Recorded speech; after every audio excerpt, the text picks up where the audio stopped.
back to my channel. Hope you're all doing well out there. And today we're going to head back to Stepfather territory. But before we do that, do me a favor, like, comment, and subscribe. Subscribe. I greatly would appreciate that. And also, as always, a shameless plug from my TeePublic store. Leave a link for that in the description box below. And today we're on to Stepfather 3. Stepfather 3 aired on HBO. This was a made-for-TV film.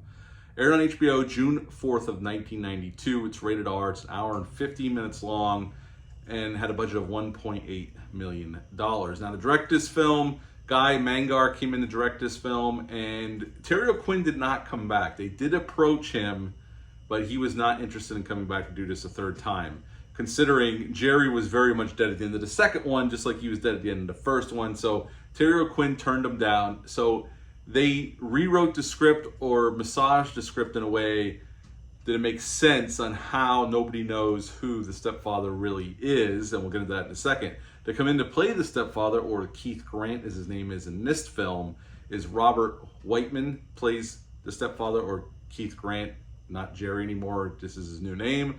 Priscilla Barnes plays Christine. He sets his sights on her. She is his new love interest.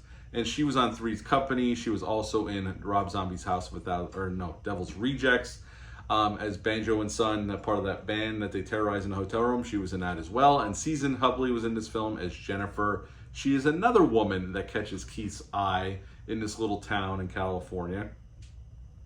And the way they got around the huge plot point where this guy is not Terry O'Quinn is that in the beginning of the film, he gets plastic surgery to change his face. That's how they got around, even though it makes no sense how he's still alive. They don't even acknowledge that he was, dispatched into the second film.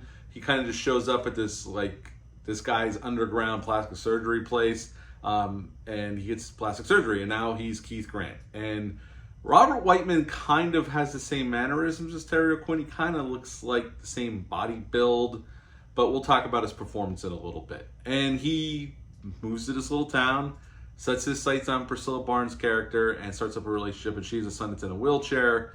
And things get a little dicey with their relationship. They get married fairly quickly, and there's a priest involved because the priest is really good friends with Christine's son.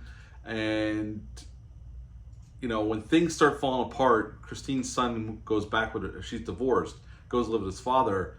Keith can't handle that. He wants an intact family. So Jennifer's character moves in and starts renting his old cottage with her son, and he starts becoming infatuated with her as well. So now he's kind of playing two relationships, juggling them, where he's getting ready to kill off Christine, but then her son comes back, which causes more problems for Keith, and pretty much all culminates in Keith going off the deep end, which has to happen in a Stepfather film, and tries to kill Christine and Jennifer and Christine's son. He gets thrown into basically a wood chipper, he gets killed, and that's the end of Stepfather 3. So what to think about this film? Well, the story's okay. I don't know if that's a glaring positive, but it's okay. I mean, they don't even acknowledge that he was killed at the end of the second one.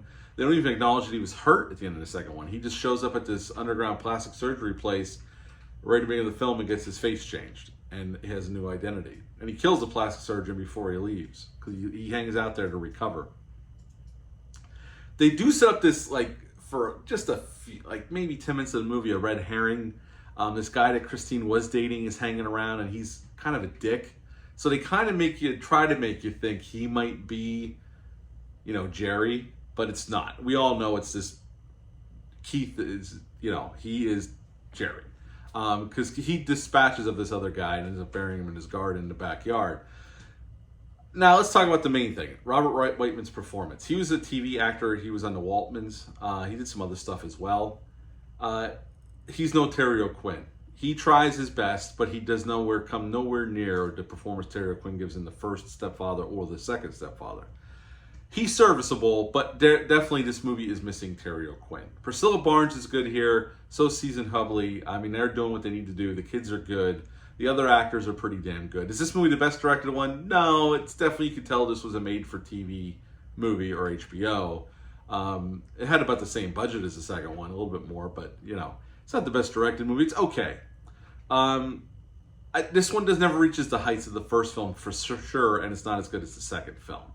It's okay. It's serviceable. You can sit down and watch it, be entertained. I think it's a little too long, an hour and 50 minutes. This thing should have been hour 35 tops. It should have stayed in the same wheelhouse as the first two.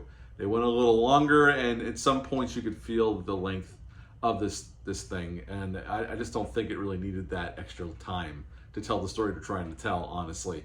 But it's an hour and 50 minutes long as it is, but it definitely takes some points off of it for being over long. It didn't need to be that long as it is. This film was shot in 25 days, which for TV movies are typically a pretty quick shoot, which this was. This was the final Stepfather film until the 2009 remake, which I will review. These are all on Tubi, by the way. If you're interested in watching them, you can watch the first, second, third, and the remake on Tubi for free.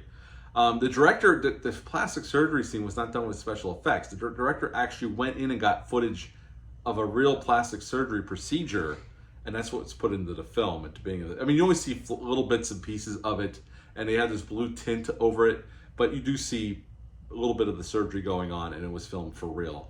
At the end of the day, this is, the third crack at it. There's no Terry O'Quinn, so already had points against it. It's okay. It's serviceable. It doesn't get as good as the first two films, not even close. But at the end of the day, I was entertained enough to give it a 6 out of 10. 6 out of 10 for Stepfather 3. Have you ever seen this one? Leave a comment down below. Let me know. Hit the thumbs up. Hit the subscribe button. Share this video. I greatly would appreciate that. That's it for this review. Until next time, bye.